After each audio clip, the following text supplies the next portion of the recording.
Greetings, this is the Steppin' Gamer channel, and I am the Steppin' Gamer. In today's replay, I'm going to be testing some changes that might come up if we issue a 5.0 version of the rules. Right now I'm playtesting resolving combat immediately after each command moves. This is done instead of waiting until the end of the turn, and then doing all the combats. Also, you may voluntarily retreat from infantry without penalty. And now, in a slightly expanded rule for HQs, they can now do 3 things before they become spent. As it is currently, you can always alter turn order, try to go later or sooner. Now you could also react to the current combat with 1 unit if the unit is within command range, so you could reinforce the position. And finally, you could re-roll any 1 combat die, and that can be either yours or your opponent's. Now, one thing that might seem immediately different is that the turns won't seem so discrete. Everyone moves, then everyone does combat, and then again everyone moves and everyone does combat. Instead, it'll be move and combat, move and combat, move and combat, and eventually you'll notice that the same units are moving again. In this scenario, we start in the mid-morning. Now in this replay, I'm not going to try anything fancy or new, because I want to see. We start with Kniphausen being drawn first.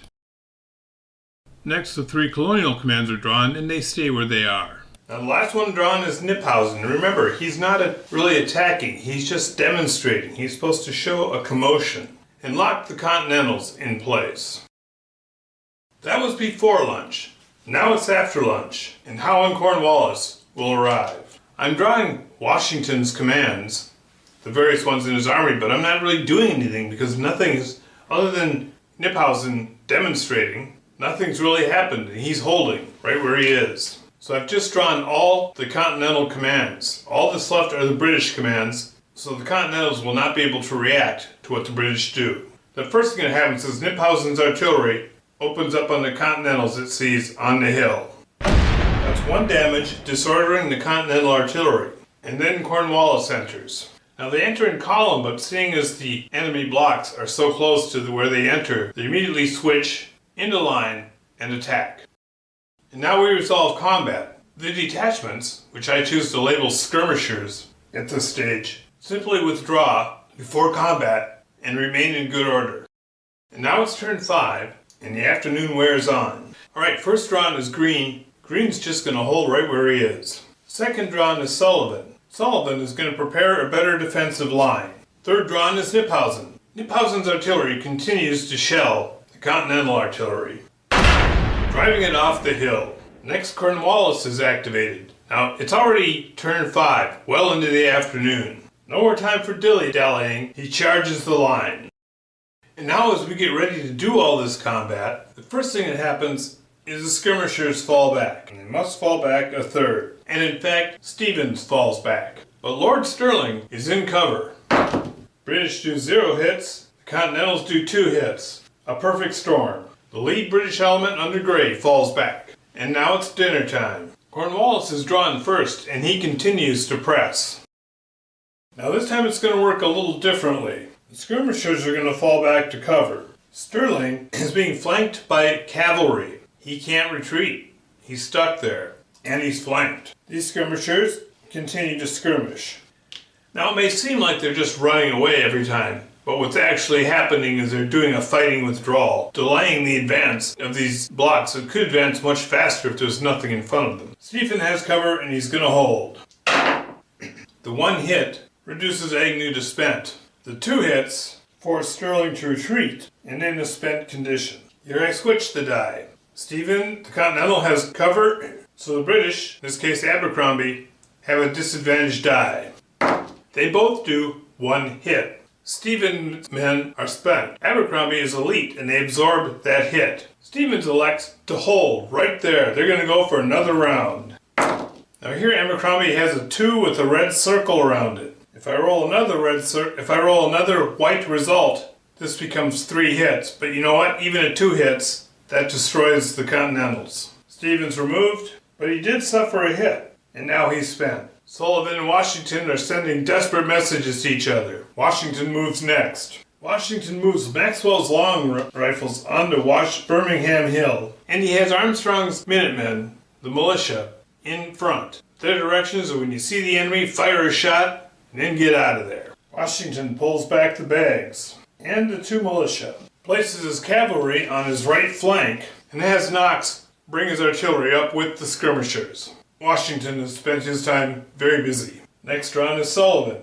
Sullivan pulls his line back, and he wants to stay a bit ahead of Rondelet Hill so that if they need to fall back again, they can fall back to the hill and have cover. Next up is Kniphausen. Now Kniphausen would like to fire again, but Nash is back from the crest of the hill, and from his lower position the artillery can't see. But Kniphausen has a plan. 71st and J. Grant go charging across Britton's Ford. Now this here is Bennell's Run. He has his artillery cross over Bennell's Run and get ready to rake the Continental line. So far he's holding Greene in place, and he's happy with that. But Washington has sent word that's telling Greene the right is collapsing. Greene has Mad Anthony Wayne in reserve, and he sends him over. And now it's evening time. Cornwallis is drawn first. Both he and Howe move up to commanding positions. Although they'd really like to spend a turn setting up their attack, there just isn't time. They race ahead. First we have the Hessian combat on the ridge. The Colonials have cover. The detachment of Jagers are destroyed. The militia do as ordered and fall back after firing a shot. The elite Russian Jagers fight Maxwell's elite. You generally don't want to have elite on elite because you lose the advantage of having the elite. But here you go. The elite get a red 2. If they roll a white 2, that's 3 hits. Nope, it's black, so it's 2 hits on 2 hits. Both are spent, no one's running away. Maxwell's rifles drive back the Hessians, but they are lost. Matthew's Household Guard attacks skirmishers with Knox's artillery. The artillery fires first. A red 2. And a white result. That's 3 hits and 3 hits. Flips Maxwell's elite and sends them back. General Knox's artillery are the goats of this battle, I think. Now we have Grenadiers attacking, and here, Lord Stirling is just going to fall back. But Sullivan, he has a pair and something to prove, so he's going to hold. Now they had to cross a stream to make that attack, so for the first round, Sullivan gets cover. And we have 2 complete misses. Sullivan's proved his point, and he falls back. Because he wasn't forced back, it's a voluntary retreat and he stays fresh. Here we have Nash's North Carolinians defending against the 71st. For the first round, because they crossed a river, the 71st counts as being flanked. Nash gets a 3.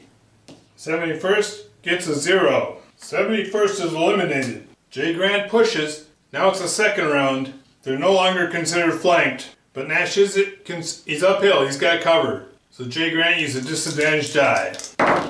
J. Grant gets a 1, Nash gets 2 hits. So Nash is spent, but J. Grant is driven back. And now as the day comes to a close, there's time for one final effort. Oh wait, so there I am thinking the turn's over because I'm done with combat. But I've only drawn Cornwallis. And I'd moved Kniphausen. My bad. Next drawn is Washington. Washington reforms his line on Battle Hill. He unpacks his bags. Nash's North Carolinians recover.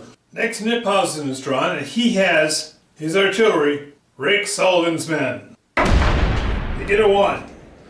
1 hit. Sullivan's men are spent. Next, Sullivan is drawn. His troops are within range of the unpacked bags. They rally. And finally, Greene is rolled. He moves Whedon's men back to cover, and Wayne's men back up Nash. Now if you go by strict points, if you need to know, the British have lost 5 points, the Colonials have lost 8 points. So the British player could claim a win, but really it's a draw. And in many Brandywine scenarios, the British just need to get control of a major road. And they don't control this road because Maclean's Dragoons are over the hill here. So here Washington could fall back with almost his whole army intact. And he could claim, well, hey, but we were outflanked and we survived. Either way, good game. As far as playtesting the 5.0, it's hard from one game to make a judgment. And in this game, you rarely have both sides attacking back and forth across the larger battle. As it pertains to this particular scenario, I'm going to say, hey, sure, it works. What do you think of playing this way? Let me know in the comments.